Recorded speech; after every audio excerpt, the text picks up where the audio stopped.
A lot of us are sending our kids off to college right about now, and that isn't the easiest thing to do, take it from me. But sometimes when they're all out of the house, it can lead to a little bad situation. Life coach Betsy Muller is here to help us handle the empty nest. What do you do with that? What is an empty nest? It's complicated, isn't it? Yeah. I mean, you know, you just had one of those big moments where you looked into his eyes, your oldest, Matt, as he goes off to school, and it was time to say goodbye. Yeah.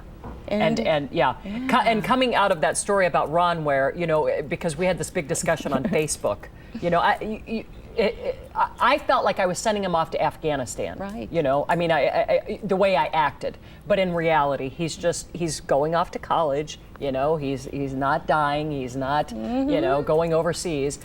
But I think the transition, that's really hard, and it probably affects women more than men, is that it's such a they're going into the future. I mean, it's a big step. And they look at you and they're kind of saying, I'm scared. I don't know what I'm getting into. Yeah. You're also leaving there saying, life's never going to be the same for me. So, you know, a woman goes home and there's an empty place in the heart. It's a little hole that sometimes feels like a big hole. Yes. And there's a lot of emotions, though, because you're excited for them, but at the same time, you're lonely.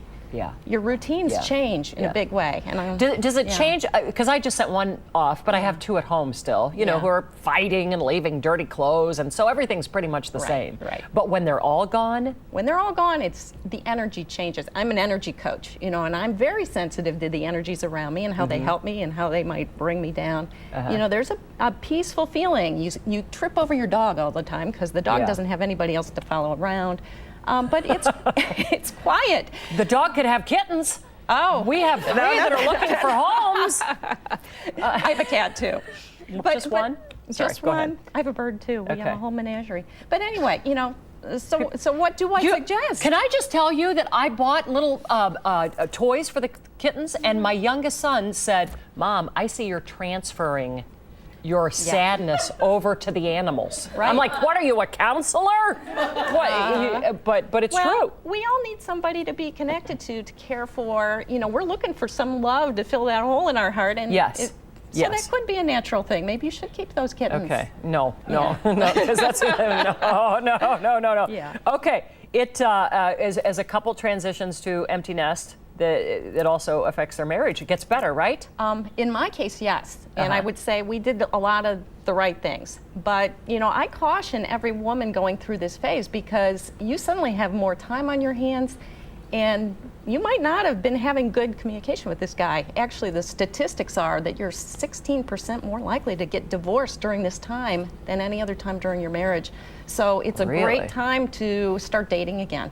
And connect and talk about what the priorities are and also talk about your feelings too. All right. Okay. Your top 3 tips for new empty nesters. I love these. Okay. Okay. Hit us. They all start with C. Okay. Clean, connect, and create. Okay. And then I have a 4th one if we have time. The first one is clean, and this is very brief. If you really want to feel a different kind of emotion, go into that bedroom that's vacant now.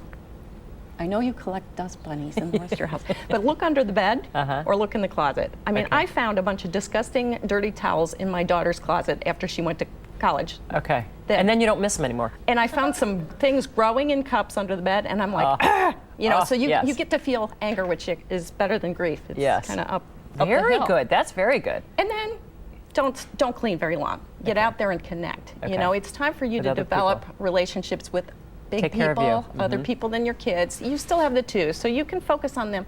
But you know, there's something that happens, especially when women get together. We churn out oxytocin that makes our mood go up. That's why I love coming into work. Betsy Muller, we're out of time. Thank you so much. We'll have all of your tips on our website.